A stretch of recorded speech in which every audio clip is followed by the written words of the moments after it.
व्यर्थ में नहीं लेना है। एक उद्देश्य होता है, जिस उद्देश्य से किसी का चुनाव किया जाता है, युक्त करने के लिए चुनाव किया जाता है। जैसा एक स्कूल में क्लास होता है, एक कक्षा में क्लास टीचर एक स्टूडेंट का चुनाव करते हैं कि इसको मॉनिटर बनाया जाए, वैसा ही ये दुनिया में बहुत सारे लोग हैं और उसमें से वो हम लोगों ने चुनाव किया। हम में क्या खूबी है, क्या अच्छी बातें पाई जाती है, हमारा कौन सा क्वालिटी है जिसके चलते उसने हम लोगों का चुनाव किया। कुछ हो ना हो, हमने उस पर विश्वास किया। हमारे जीवनों के द्वारा, हमारा प्राण आत्मा शरीर के द्वारा कुछ हो ना हो, जो ये जगत में एकमात्र पिता परमेश्वर है, हमारा सृष्टिकर्ता, उसकी आराधना करने योग्य हम हैं। तो हम हर एक लोगों को उसने जो चुनाव किया है, इसका हम लोगों को मर्यादा को हमको समझने की आवश्यकता है। कई बार इसको समझ नहीं पाते हैं और उसको ऐसे वैसे में ले लेते हैं, हल्के में ले लेते हैं, जो कभी भी सही नहीं है। मेरे प्रियो, हमें जगत की उत्पत्ति से पहले उसमें चुन लिया। उसमें मतलब मसीह में चुन लिया। वो प्रभु यीशु मसीह हमारे लिए उद्धारकर्ता जो बना, मनुष्य बनकर के स्वर्ग से धरती में आया और हमारे लिए क्रूस में बलिदान हुआ। ये वो बलिदानी प्रेम के लिए प्रभु का धन्यवाद करेंगे। और उसने हमको चुन लिया। मेरे प्रभु, वो बलिदान के प्रति हम लोगों ने विश्वास किया, यीशु नाम को हम लोगों ने अंगीकार किया कि यीशु ही मेरा प्रभु है। हम लोगों ने विश्वास किया, पिता परमेश्वर ने उसे मरे हुए में से जिलाया। ये सब हमारा क्वालिटी है मेरे प्रियो। तो उसमें हम, वो मसीह में हम लोगों को उसने चुन लिया कि हम उसके निकट प्रेम में पवित्र और निर्दोष हो। परमेश्वर के निकट उसने जो हमारा चुनाव किया हो मेरे प्रियो, वो आत्मिक आशीषें जो दिया है, चुनाव कर लिया, ये वो आत्मिक आशीष है। पहला आत्मिक आशीष, उसने हमारा चुनाव करने के चलते हमको करना क्या है, यहाँ पर हमें परमेश्वर के निकट प्रेम में पवित्र और निर्दोष हो। वो परमेश्वर पहले हमको प्रेम किया, उस प्रेम को पूरा करने के लिए हमारा तरफ से भी पलटे में वो प्रेम होना चाहिए। वो परमेश्वर मेरे प्रियो हमें जो प्रेम किया, आज हम लोगों से भी उसके प्रति प्रेम को ढूंढ रहा है। वो स्वर्गीय सिंहासन में बैठ करके देखता होगा, मैंने ये संसार के लोगों से प्रेम किया, उसमें से ये चुने गए मेरे लोग हैं, इन लोगों को मैं इस प्रकार से बचाया मेरा प्रेम के चलते, आज ये लोग भी मुझे प्रेम करेंगे। वो परमेश्वर हमारी ओर देखता होगा कि हम में से वो कौन कौन है जो उस परमेश्वर को मेरे प्रियो प्रेम करते हैं। अगर प्रेम करते हैं तो समझो परमेश्वर का प्रेम हमारे प्रति सफल हो गया। आज हम तो जानते हैं कि परमेश्वर से प्रेम करना यह है कि हम उसकी आज्ञाओं का पालन करें। आज्ञा पालन के द्वारा हम लोग मेरे प्रियो उस प्रेम को पूरा कर सकते हैं। उसके बाद मैं अभी ये नया साल में मॉर्निंग प्रेयर में मेरा पहला ये वचन है और मैं ये वचन को पा करके आपके सामने रखना चाहता हूं। कि परमेश्वर पिता का प्रेम को हम कैसे बनाए रखेंगे। अगर उस परमेश्वर से प्रेम रखते हैं, उसकी आज्ञाओं का पालन करते हैं, तो उन प्रत्येक आज्ञा पालन करने वाले लोगों का जीवन पवित्र और निर्दोष होना चाहिए। मैं बड़ी आशा के साथ, बड़ी विश्वास के साथ आप लोगों के सामने ये वचन को रखता हूं मेरे प्रियो। कुछ भी नहीं हुआ था, ये पृथ्वी का कुछ भी को उसने नहीं बनाया था, और उससे पहले वो परमेश्वर हमारा चुनाव किया, चुन लिया। तो सोचो, पहले उसने चुनाव किया, हम उसको चुनाव नहीं किए। उसका चुनाव को देख करके संसार की सारी बातें छोड़ के हम उसके अधीन में हो जाना चाहिए। ये चुनाव का ताकत ऐसा होना चाहिए। तो यहाँ देखते हैं, उसने, वो परमेश्वर हमें मसीह में जो चुन लिया, मेरे प्रियो, हमें उस परमेश्वर के निकट अपना जीवन को कैसे व्यतीत करेंगे, ये जीवन निर्वाह हम लोग कैसे करेंगे, आगे हम मसीह में कैसे बढ़ेंगे। उसने हमें प्रेम करके बचाया। उस बचाव को स्वीकार करने के लिए हमारा तरफ से भी प्रेम किए जाने वाला जीवन होना चाहिए। और वो प्रेम के अंतर्गत वो दो चीजें पाई जाती हैं। अगर हम परमेश्वर से प्रेम करते हैं तो हमारे अंदर पवित्रता और निर्दोष जीवन होना चाहिए। अब ये दोनों शब्दों को लेकर के हम अगर बातें करें तो एक बार सोचें, हमारे अंदर पवित्रता है या नहीं। पौलुस के द्वारा परमेश्वर का आत्मा तो बड़ी डेयरिंग के साथ कह रहा है, मैंने तुम्हें जगत का उत्पत्ति से पहले चुन लिया। ये उसका प्रेम यहाँ पर साफ सुथरा दिखाई दे रहा है। और वो प्रेम को उसने जो पूरा किया, जानते हैं, यीशु को भेजने के द्वारा, यीशु के बलिदान होने के द्वारा। हम अगर उस परमेश्वर को प्रेम करते हैं तो हमको भी वैसा ही प्रेम करना पड़ेगा। जैसा उसने अपना एकलौता बेटा को बलिदान कर दिया, हम भी अपने आप को बलिदान करने की तरह, मेरे प्रियो, हमारा भी समर्पण उसके प्रति होना चाहिए। हम अपना प्रेम को वो परमेश्वर के प्रति कैसे प्रस्तुत करते हैं? क्या हमारे अंदर वो पवित्रता है या नहीं? मुझे कुछ दूसरा तो दिखाई नहीं दे रहा है। अनेक बातें इसके अंतर्गत पाई जाती हैं, परंतु पहली पवित्रता तो हमारे जीवनों में वहीं से शुरू होगा मेरे प्रियो, कि जबकि हमारा परमेश्वर मिलावट जीवन जीना नहीं चाहता। किसी मिलावट व्यक्ति को वो देखना पसंद नहीं करेगा। दोनों तरफ पांव रखता हुआ व्यक्ति को वो पसंद नहीं करेगा। वो पवित्रता का पहली बात ये है, हमने जिन चीजों को छोड़ करके मसीह में आए हैं, मसीह में जब पाए जाते हैं तो वो सब चीजें हमारे जीवनों में दिखाई नहीं देना चाहिए। आज कई सारे लोग हैं, बोलेंगे एक एक करके तो लोगों को कभी भी अच्छा नहीं लगेगा। कई सारे उनका कल्चर है, कई सारे और प्रकार की बातें हैं, सालाना समय सब आता है, या घर में दुख और तकलीफ का समय आता है। ऐसे ऐसे समयों में जिन चीजों को छोड़कर के हम मसीह में आए हैं, उन सब चीजों को उस समय वे पालन करते हैं। वहां पर वे परमेश्वर से प्रेम रखते हैं।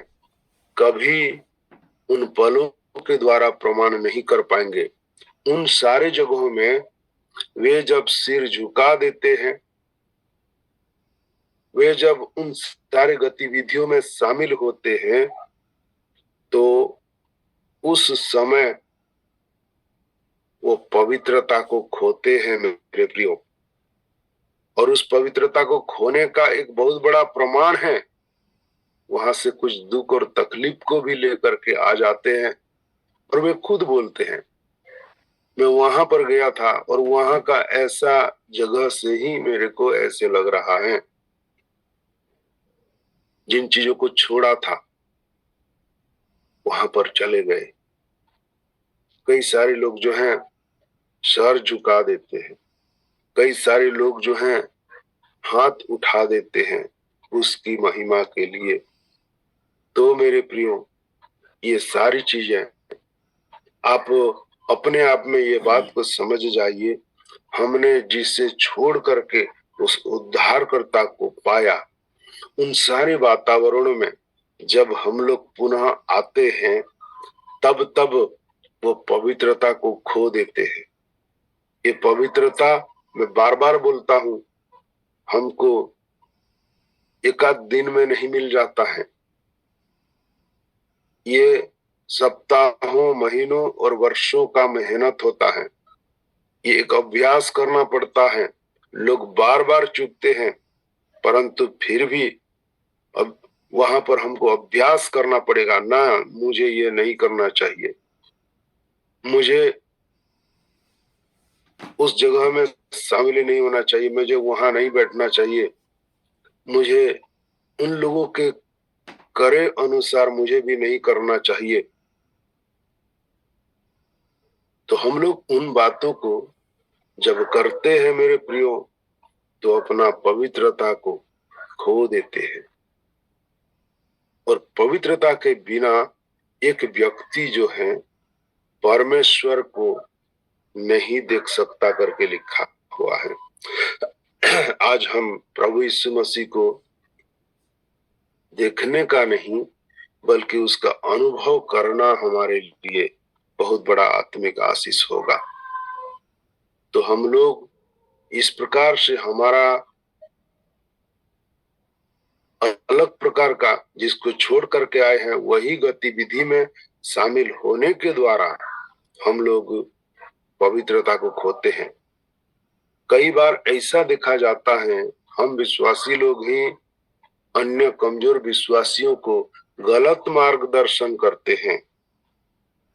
उन हर एक समयों में तुमने ऐसा क्यों नहीं किया, वो ऐसा क्यों नहीं किया करके, जबकि वो गलत बात है।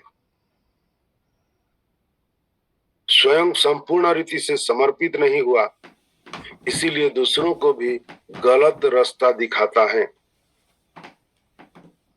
जिसके चलते वे अपवित्रता में पाए जाएंगे। आप कैसे भी प्रार्थना क्यों ना करो, उनके तकलीफें दूर होती नहीं है, क्योंकि परमेश्वर के चाहे मुताबिक काम नहीं किया। परमेश्वर उनको अलग किया, वो बीच बीच में जा करके वहां पर डुबकी लगा करके आता है। कहां पर से उस व्यक्ति को मेरे प्रियो परमेश्वर आशीष देगा?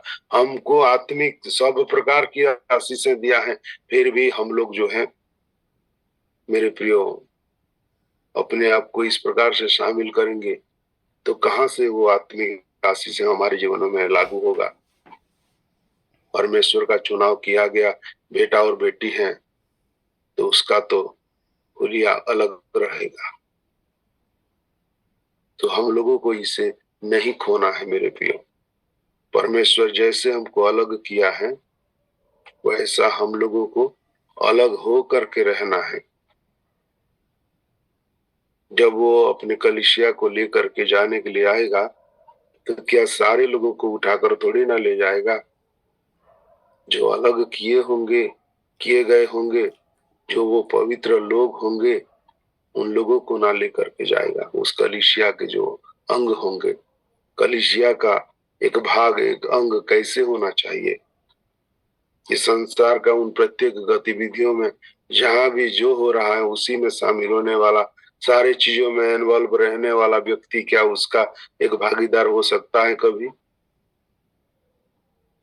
दूसरी बात, निर्दोष हो, उसने हमारा चुनाव किया है मेरे प्रियो। इसीलिए मसीह का प्रेम के अंतर्गत हम निर्दोष होना चाहिए।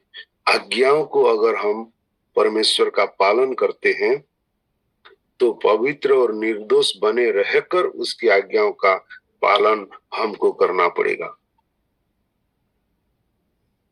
हम लोग निर्दोष हैं या नहीं?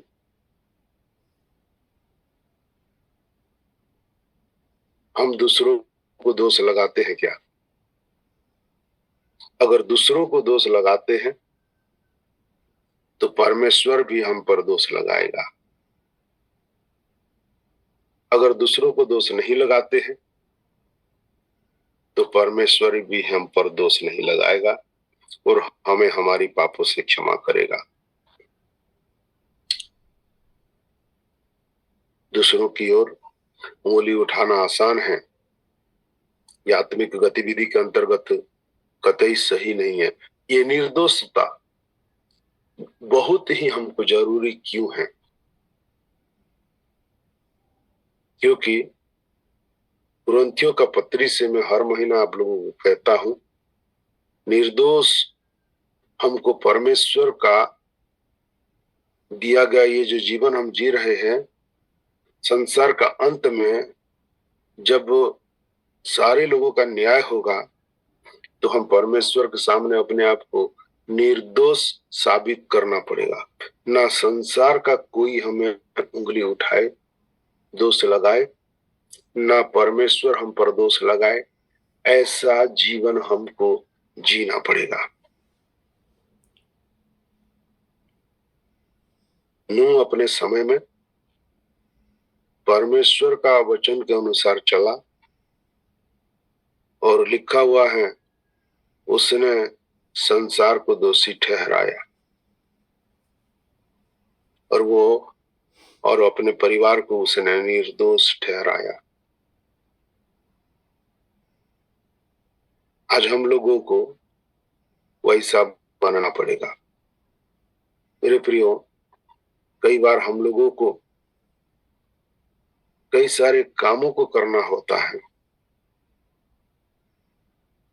जैसे कि उदाहरण स्वरूप मार्था, वो तो काम कर रही है, बोलती जा रही है मेरी दीदी मेरे को मदद नहीं कर रही है। उसको मुंह बंद करना पड़ेगा। तुम काम कर रहे हो तो करो, नहीं कर रहे हो तो छोड़ दो, लेकिन इधर दूसरों के बारे में मत सोचो कि मेरी दीदी मुझे मदद नहीं कर रही है। कोई भी कंप्लेंट यीशु के पास जाके मत करो। आप भले नहीं कर रहे हैं तो मत करें। कई बार ऐसा हमारे साथ होता है,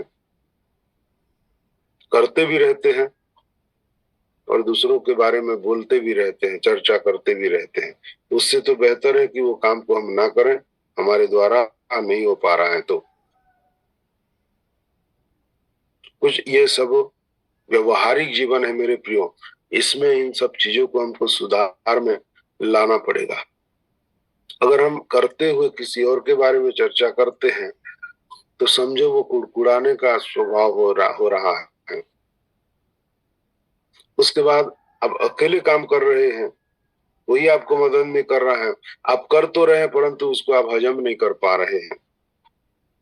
साफ सुथरा मन से वो काम को आप करें, जितना हो पा रहा है करें, नहीं हो पा रहा है छोड़ दें, लेकिन करते करते किसी के बारे में ना बोलें।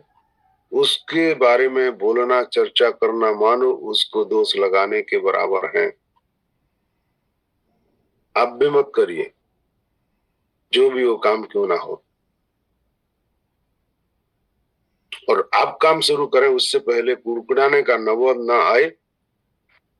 जिन लोगों से अपेक्षा करते हैं उन लोगों से जाकर संपर्क करें और उन लोगों के साथ मिलकर के वो काम को करें, ताकि आप किसी के ऊपर उंगली उठाना ना पड़े। दोष मत लगाओ कि तुम पर भी दोष लगाया जाए। तो हम लोगों को निर्दोष होना पड़ेगा मेरे प्रियो। एक एक निर्दोष व्यक्ति, किसी का उंगली हमारे ऊपर उठने ना पाए। ऐसा जीवन हम लोगों को जीना पड़ेगा। प्रभु यीशु मसीह जो बलिदान हुआ, उसके साथ जो कुछ भी हुआ, उसने किस किस को दोष लगाया होगा? क्या हम लोग सुसमाचारों में हम पाते हैं? एक आध ऐसी बातें पाते हैं क्या? ऐसा कुछ भी हम नहीं पाते हैं। उसी का जीवन शैली को आज हम लोग अनुकरण कर रहे हैं। हम विश्वासियों का आपस का दोष लगाने का बातें तो छोड़िए, हम अपने कार्य क्षेत्रों में भी ऐसा करते होंगे दूसरों के साथ। ये मुझे मदद नहीं किया, उसको ये काम करना चाहिए, नहीं किया बोल करके हम वहां पर कुड़कुड़ाएंगे। हमारा वो काम करना व्यर्थ है। उसके बाद कई बार ऐसा होता है कि मनुष्य बेवजह उंगली उठाता है, उसको परमेश्वर जानता है। हम पर परमेश्वर का उंगली ना उठे, उसके लिए सर्वदा जागरूक रहना है, तैयार रहना है। और मेरा विचार से परमेश्वर उंगली उठा नहीं पाएगा तो कोई मनुष्य भी हमारी ओर अपना उंगली नहीं उठा पाएगा। एक निर्दोष मन से हमको अपना काम को करना है। कई बार पति पत्नी आपस में एक दूसरे को दोष लगाते हैं, भाई बहन आपस में, कलीसिया में जब इकट्ठे रहते हैं, कई सारी गतिविधियों में हम एक दूसरे को दोष लगाते हैं। ये सारी बातों को छोड़ करके मेरे प्रियो, हमको आगे बढ़ना है। कौन क्या किया नहीं किया उसको नहीं देखना है, हमने क्या किया उसको हमको देखना है। मैंने क्या कर सका, अपने आप को हमको देखना है। दूसरों के बारे में वैसा चिंता नहीं करना है। किसी के प्रति अपेक्षा करते हैं तो बोल के देखिए, वो करे तो करे, ना करे तो चुप रहे। वो तो मेरा सुना नहीं, वो तो पूछा भी नहीं, इत्यादि इत्यादि। तो हम लोग व्यवहारिक जीवन में ये सारी बातों को मेरे प्रियो करके दिखाना पड़ेगा। पिछले दिन में कई बार हमारा तरफ से चूक हुई। मैं आशा करता हूं ये 2025 का वर्ष में मेरे प्रियो, हम लोगों को परमेश्वर जो चुनाव किया है, ये जगत का उत्पत्ति होने से पहले वो हम लोगों को जो चुनाव किया है, हम मसीह का प्रेम में एक पवित्र और निर्दोष जीवन जिए, यही हमसे वो परमेश्वर अपेक्षा कर रहा है। और याद रखेंगे, आत्मिक आशीष है ये। हम संसारिक कई प्रकार के आशीषों का मांग प्रभु से करते हैं, परंतु वो सही मार्ग नहीं है आशीष पाने का। आत्मिक आशीषों का हम मांग करें, प्राप्त करने का सीखें, तो संसारिक आशीषें ऑटोमेटिक आएगी। संसारिक आशीषें तो छाया मात्र है। एक चीज जब, एक ओरिजिनल चीज जब होता है तो उसका छाया पड़ता है। वो ओरिजिनल चीज नहीं है तो वो छाया कहां से आएगी? तो ठीक वैसा ही आत्मिक आशीषों का भूख और प्यास हम में रहे कि हमको उन शारीरिक और दैहिक सारी प्रकार की चीजें भी मिल जाएगी। वो हम लोगों का चुनाव जब किया है तो हम लोगों से पवित्र और निर्दोष जीवन जीने का हो सकता है, हमसे हो सकता जो है वैसे लोगों को चुनाव किया है। मुझसे नहीं हो सकता ऐसा कभी भी ना बोले। हमारा व्यवहारिक जीवन में कई बार ये मामलों में हम लोग फेल हो जाते हैं, बहुत सारा परिश्रम भी किए रहते हैं, अंत में कुछ ऐसा गलती करते हैं वो सारा परिश्रम व्यर्थ हो जाता है। ऐसे लोगों को मैं देखा हूं, और लोग इस बात को बहुत कम लोग समझ पाते हैं। परमेश्वर हमें अनुग्रह प्रदान करे। पहले तो परमेश्वर का धन्यवाद मैं भी करता हूं कि वो ऐसी योजना बनाई जिसमें हमारा नाम था। वो ये जगत का उत्पत्ति से पहले हमको चुन लिया, चुनाव किया कि हमें वो आत्मिक आशीषें दे। और उसके अंतर्गत पहला आशीष है कि मसीह का प्रेम में हम पवित्र और निर्दोष जीवन जिए। प्रभु हम पर अनुग्रह प्रदान करे, ये वर्ष हम लोगों को एक ऐसा जागरूकता से भरा हुआ जीवन दे, हम चूके ना कि पवित्र और निर्दोष जीवन जीने के लिए। सर्वदा इस बात को ध्यान में रखता हुआ हम अपना कदम को बढ़ाएंगे और प्रभु हमारी ऐसा जीवन जीने के लिए सहायता करे। परमेश्वरी वचन के द्वारा हम सबों को बहुत ऐसे आशीष प्रदान करे।